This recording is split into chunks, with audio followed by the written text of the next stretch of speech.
Hello, greetings. It's Thomas Daffern here again for my weekly talk.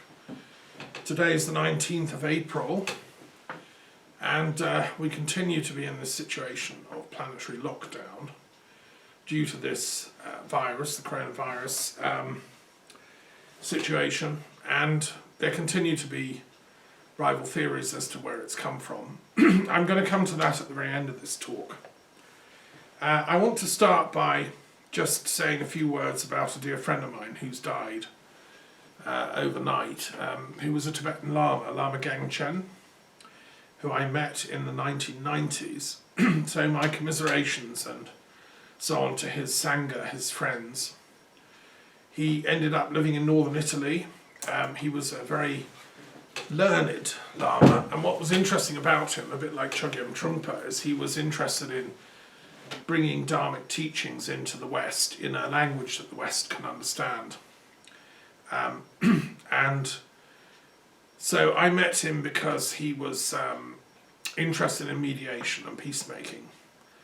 And I also, because I was working at the University of London and then I was teaching at the University of Oxford on peace studies, you know, we had a lot in common, and I met many of his friends, and I went to Milan, where he then had a teaching centre, and he briefly was in Bagni di Lucca, where I nearly moved to base my Peace Institute. Then he changed his mind and went up to the north of Italy, where he's died. So I still don't know if he's died as a result of this virus. He was elderly. It's a tragedy if so. So many people are dying at the moment in Italy. I am deeply sad to hear that. But then Buddhists believe that the soul lives on, the consciousness lives on.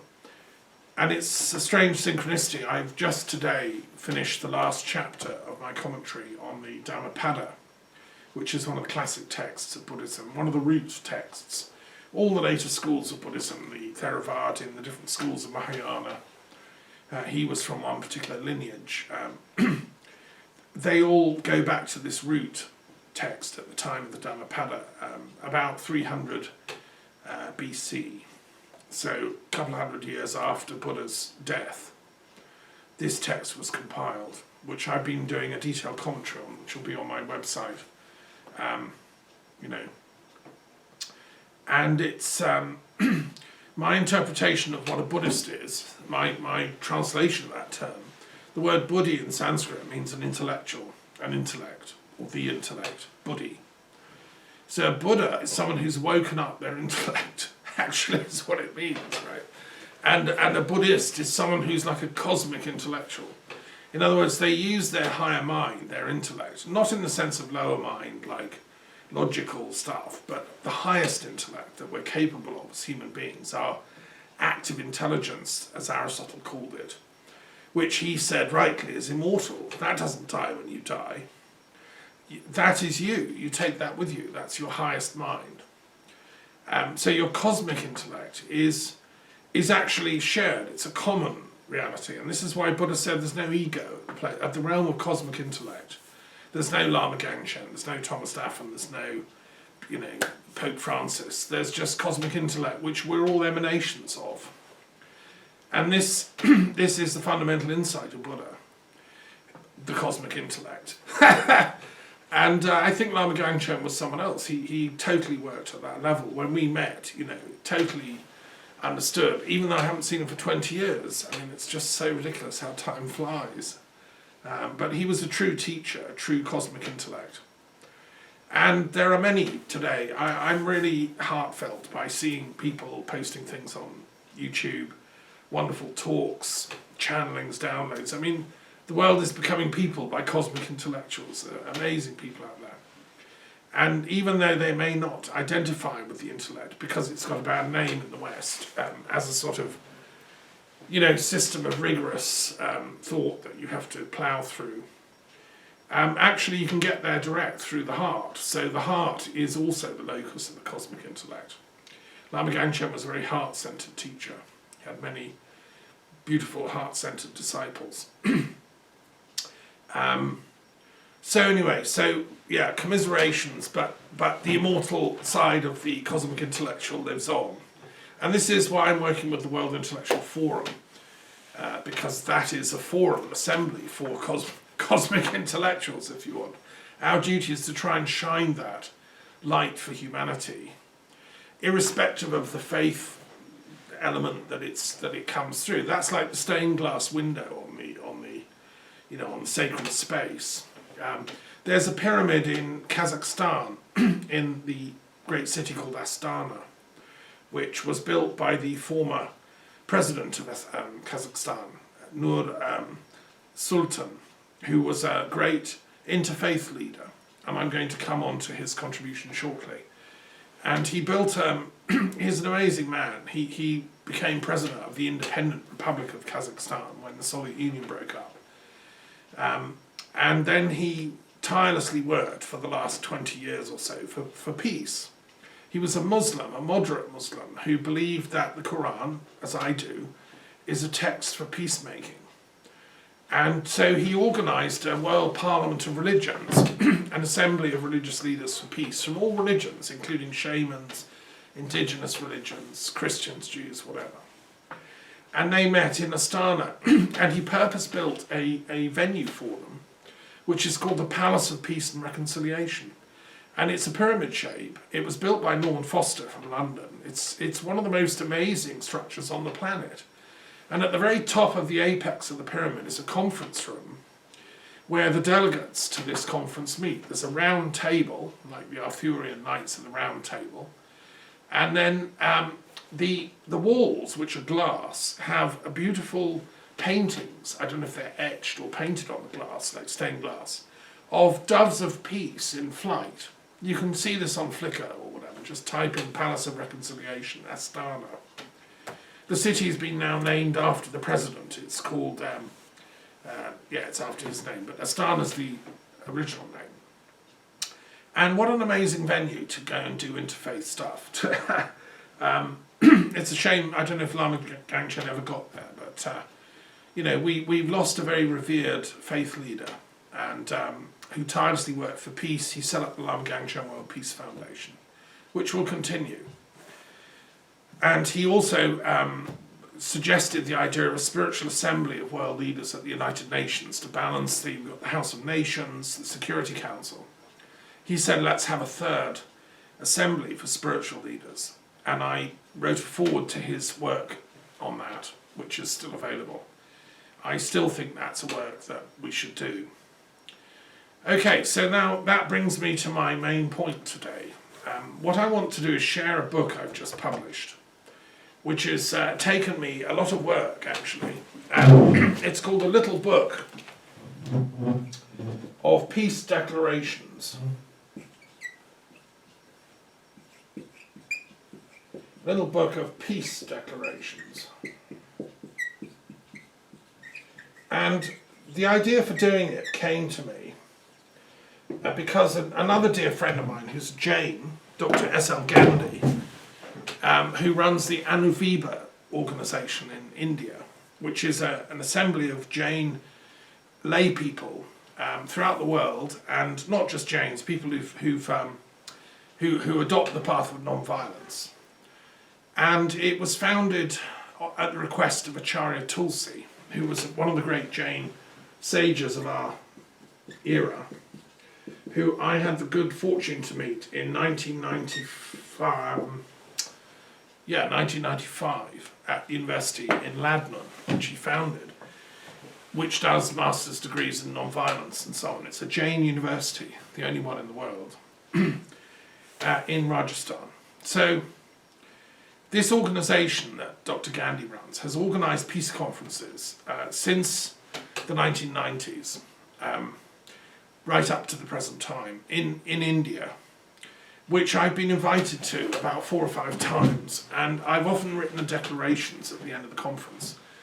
So I decided to send Dr. Gandhi, for his 85th birthday, a compilation of all the declarations. I wanted to make a present to him, because these declarations are issued, they've been republished in various sources, newspapers, they've been brought out in the conference proceedings and so on, but nobody's ever put them into one book. And since I have all the texts, I wrote them, I thought, well, I can do that as a present. But then, of course, I thought, well, I've got to add this one, this Interfaith Declaration from some other organisation, or this Peace Declaration from something that's very important. So the little book of Peace Declarations kept growing and growing, and I was working on this all over Easter since we last spoke. I've been working on it daily, many hours a day. Most of these declarations are on the internet, in the public domain, they're not copyright. And also, I've got the text of others of them. And then there's other ones that I know about because friends have written them, or other interfaith organisations. And of course there's the Interfaith Peace Treaty, which is the one that I wrote in 2015, after years of tirelessly working for peace between faiths and science and so on. I thought, well, why don't we have an Interfaith Peace Treaty that can be like a formal declaration of the end of war? Because how do we get wars to end is because we have a peace treaty. That's how all the wars of history have ended. When I did my history degree, that's what I learned. Treaty of Westphalia or whatever ended the the tragic war in Central Europe, the 30 Years' War, and so on. Treaty of Versailles ended World War I. So there are assemblies, volumes you can buy of treaties of peace diplomacy between the great nations of the world. If you go to the UN Library or UNESCO or something, they have these volumes, or Harvard Law School centres, or the LSE where I used to study. But what we don't have before I've done it is a book of all the different peace declarations of the last epoch, which are, some of them are official and some of them are interfaith groups, visionary documents. And what I want to do, I'm burning with fire for this project because I want to draw these peace treaties to the attention of humanity through my little weekly broadcast, and I'd like you to tell your friends. And you see, we're all locked down with bad news. We've got a tragedy going on the planet. Let's revisit the good news. Let's revisit when we were able to make peace, how diplomacy, how discourse, whether among intellectuals or religious leaders or politicians, can sometimes succeed. We have these peace treaties, so let's celebrate them. And if they're going to fall apart, as some of them have done, we need to think carefully what we're going to put in their place. You see, if we dismantle peace, we're left with total chaos. We're left with, I don't need to say how bad the situation on the planet now could get. I'll come back to the virus thing at the end and give a few thoughts on that. So I'm going to start by focusing on this book of little book of peace declarations, okay? And I'll explain just a little bit about each one. In the text of the book, which is 463 pages long, and it's available, you can get your own copy. I've given a footnote. I've footnoted the declarations, and that's what's taken me, a lot of work. Trying to explain the background, how it came into being, and my take on it. Why is this important? So I start in 1707, actually. This is a book of modern peace declarations. I could have gone right back into history, and if I live long enough, I'll do another 10 volumes. But or if I can get a PhD student to come and work with me on this would be great. When the lockdown's over, come and we'll do the back treaties. But anyway, I start with the Treaty of Union of England and Scotland in 1707. I lived in Scotland for 7 years. I know, the whole British Isles like the back of my hand, and I'm very concerned that Brexit, rammed down the throat of the Scots against their will lead to the breakup of the UK and will lead to the dissolution of this treaty. The Scots are going to repeal the Treaty of Union of England and Scotland, passed in 1707. And it was passed during the premiership of Robert Harley, who was then the Prime Minister of Britain, effectively. He was a highly intelligent man, but not without reproach. And he was asked, how on earth did he persuade the Scots to sign away their parliament, their rights? And all moved to Westminster, and what did he do? And he said, we bought them. That was his comment, read about Robert Harley, which is obviously, shocking. And a lot of Scots have woken up to the fact that they've got this kind of second-class status in the UK. The treaty of 1707 was not an equal treaty. It's also very interesting that treaty doesn't even mention Wales, doesn't even get a mention. Wales had ceased to exist legally and had become incorporated into England. Now, I also lived in Wales for nearly 10 years. I love Wales. I studied in detail, Welsh culture, the bardic traditions. That's where I first really got into Druidry in a detailed way. And I think the Welsh are waking up to the fact they actually don't really even exist in this treaty of Union of England and Scotland. They don't exist. They were just brought into it because they were already incorporated into England. There are problems with this treaty, and most people, I don't think I've ever met a person before who's actually read this treaty, let alone put it in a book. So please read it, because it's about to probably come undone. And the SNP legal advisors, and Alex Salmond, who's probably going to get involved again with this work, they need to read this treaty and examine the legality of how they revoke it. Okay, then I jump to 1945, and I come to the founding treaty of the UN in San Francisco on the 26th of June. I've spoken at the UN headquarters at various conference committee rooms. I was on a commission with the UN Department of Disarmament about the role of universities in peace studies and defence studies, and how to increase teaching and research going on in universities around the world into peace. And when I was working at the University of London, I was on this commission, and I visited. It's very great honour to be there, meeting the heads of universities and academics from all over the world. There were people from Russia, and every single country had representation. So I know the UN quite well. I've also, obviously explored it. You can go in, there's a restaurant upstairs, you can go up to the top. I don't think it's on the top floor, but it's high up in the UN building, which I know and love well. And then I spent a few times in the meditation room at in the UN headquarters building, where Dag Hammarskjöld founded that. He was a very spiritual UN Secretary General, and I'm pleased there is a UN meditation room, which I sat in. I seem to recall there's a Marc Chagall window in there with predominantly blue light. A bit like the Astana Peace Palace has these doves on the windows. So anyway, the UN is not perfect, but it's the best we've got, and we need to know its founding treaty. We need to know what its charter says in detail, all of us. It should be taught in every classroom in the world, and we should treasure this thing. Now, I know there's a lot of people that want to change it, want to go further, etc., etc. But we need to start with what we've got. And so the whole treaty is here in the black and white in the book, and I've done footnotes on it. Then I go forward to 1974, and I have an important conference in UNESCO took place. And they passed a declaration called the Recommendation Concerning Education for International Understanding, Cooperation and Peace. And this was in UNESCO headquarters in Paris in 1974. Now that text was seminal. It was saying that all schools, colleges, universities around the world have a duty, a moral duty, to do educational work for peace.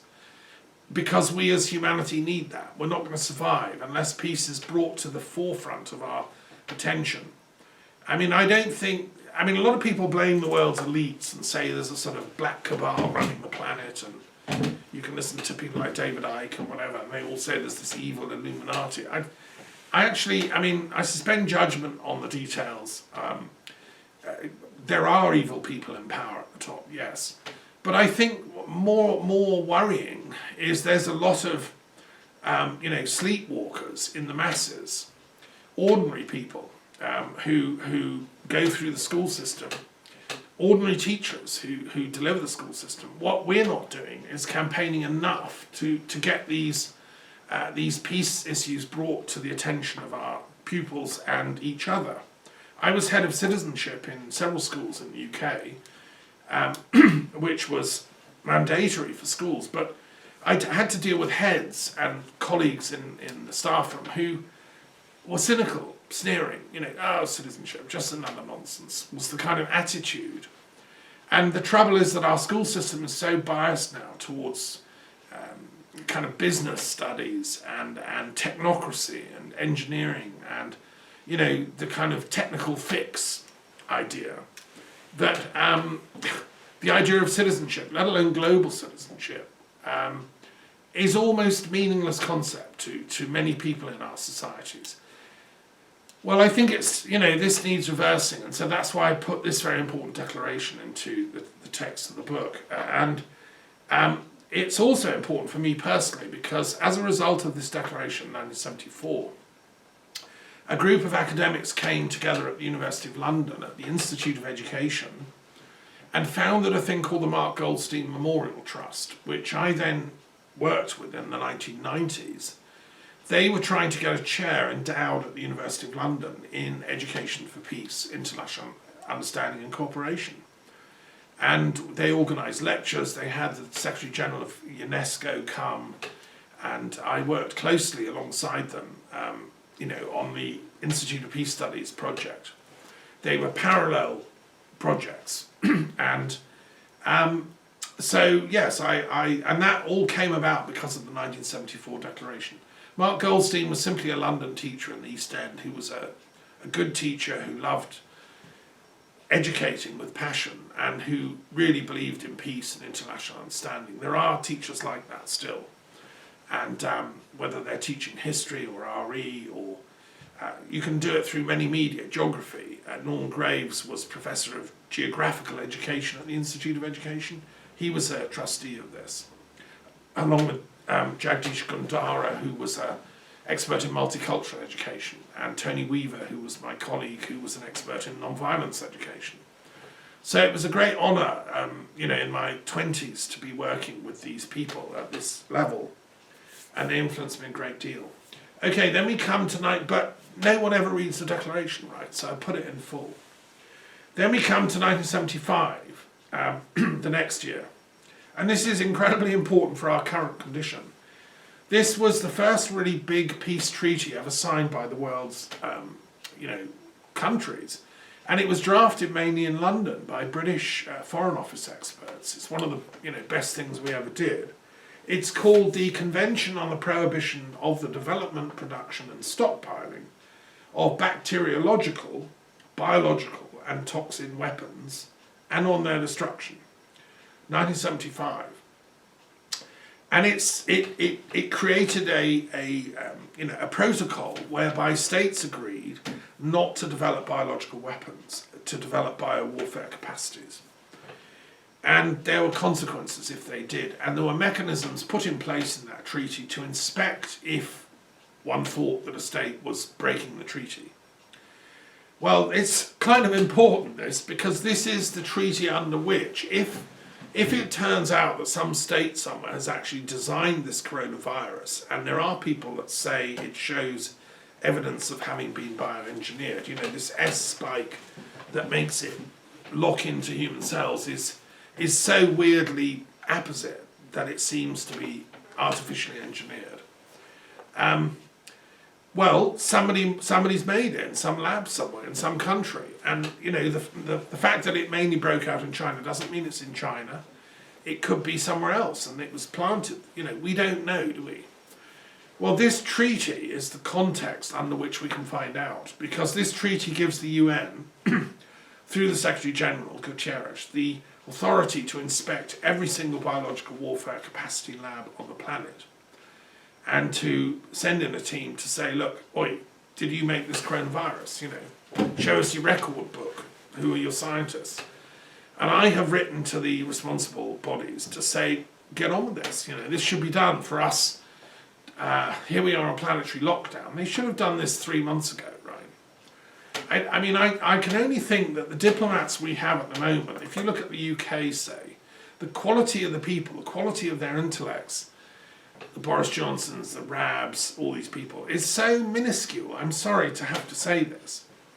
These people simply probably don't even know this thing exists. And in the Foreign Office, I mean, well, apparently the Foreign Office library was sold off, and that was a travesty. That was done under the Labour government. I mean, they sold off the Foreign Office library, which had been accruing since, whatever, the 1700s. When that first treaty, 1707, went through with Lord Harley, it was done through, he was the Secretary of the Northern Secretary.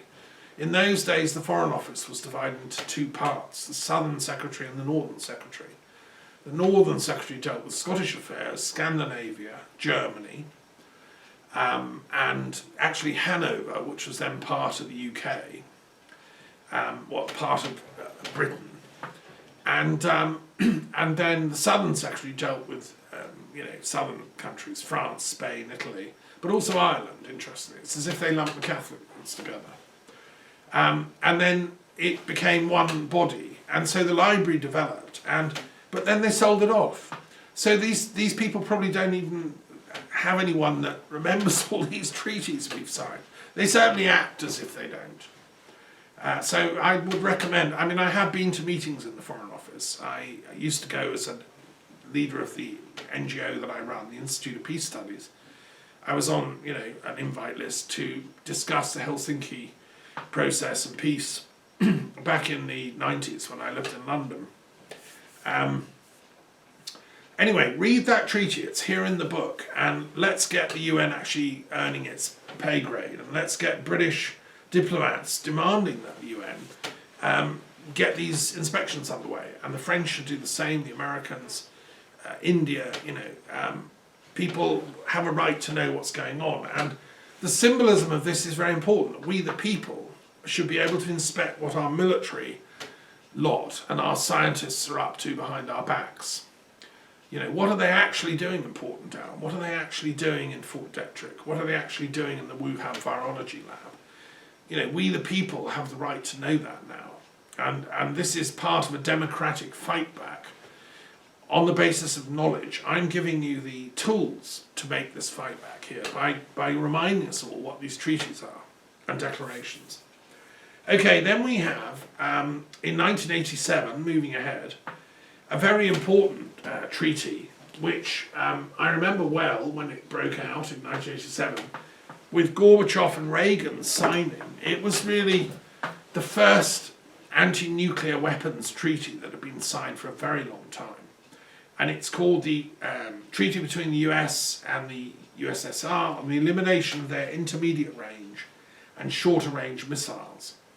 It was signed in Washington, D.C. on December the 8th, 1987, and it came after a decade of very strong campaigning for peace by many people. If you recall, the Greenham Common women were entrenched around Greenham Common protesting cruise missiles.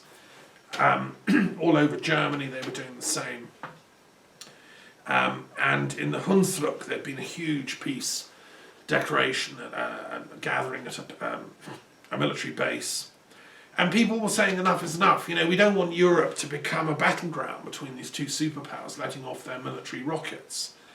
America had been sending these cruise missiles to Europe to fight the Soviets, and as if they could, and win a nuclear war. And the whole thing was preposterous because if there was a nuclear war between these two superpowers, Europe becomes a smoking rubble of uninhabitable radioactive waste. So during the 80s, I founded Philosophers and Historians for Peace in London, and I had meetings in Notting Hill Gate every month.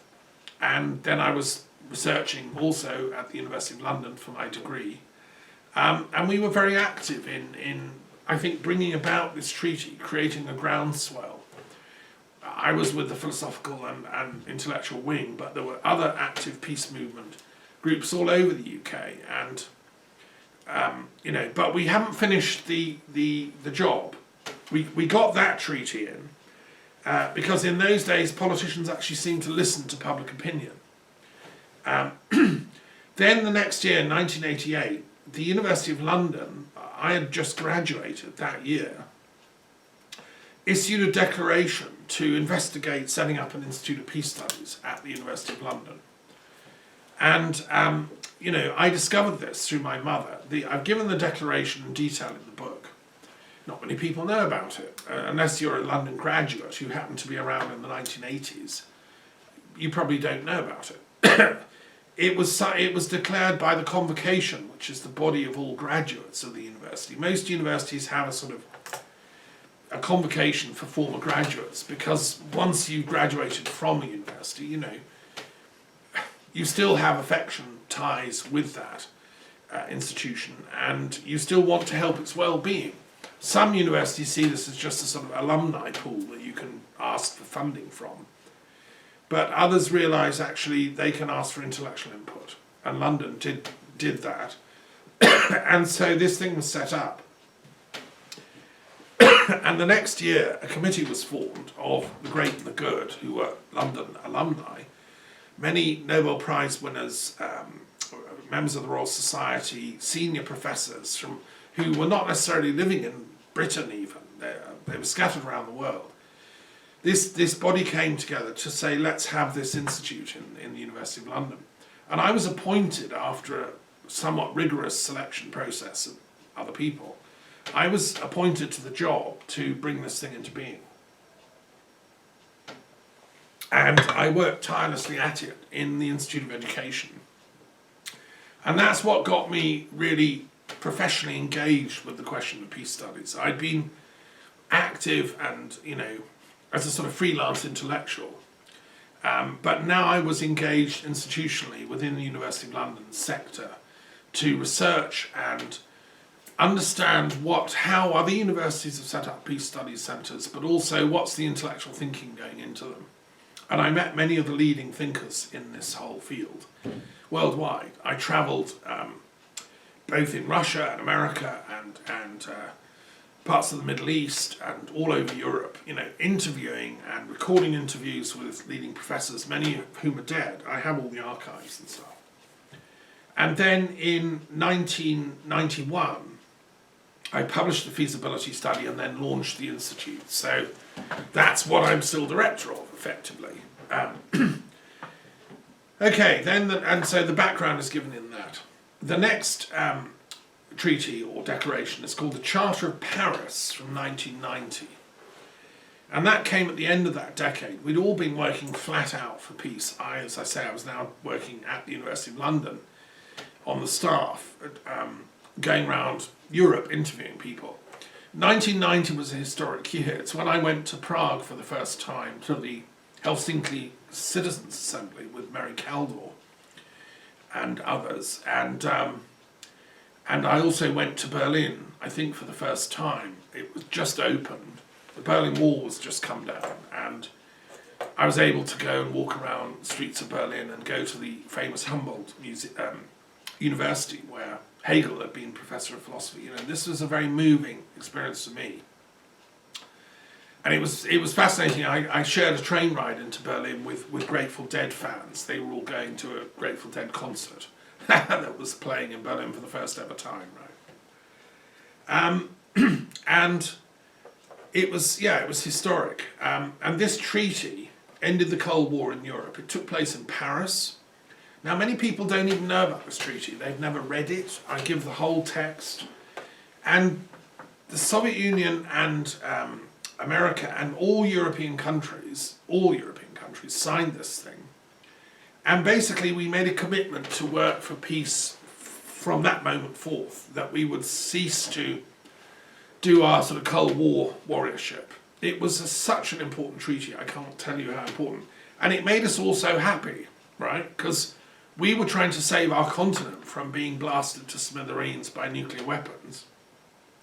I was working as an intellectual. I graduated with my degree in history.